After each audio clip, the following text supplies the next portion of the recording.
If you've lost access to your Apple Music account and can't use your email to recover it, follow these steps to regain access. Step 1. Visit the Apple ID account page. Go to the Apple ID account page by entering apple.apple.com in your web browser. This is where you can manage your Apple ID and initiate the recovery process. Step 2. Select Forgot Apple ID or Password. On the Apple ID account page, click on the Forgot Apple ID or Password link. This will guide you through the steps to recover your account. Step 3. Enter your Apple ID. Input your Apple ID in the designated field. If you do not remember your Apple ID, you can try using your phone number or any other information associated with your account. Step 4. Choose recovery options. Since you can't access your email, select an alternative recovery method. This may include answering security questions or using two-factor authentication if it is set up on your account. Step 5. Follow the instructions. Follow the on-screen instructions based on the recovery option you selected.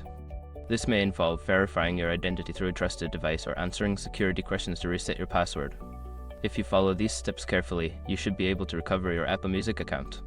If you encounter any issues, consider contacting Apple support for further assistance.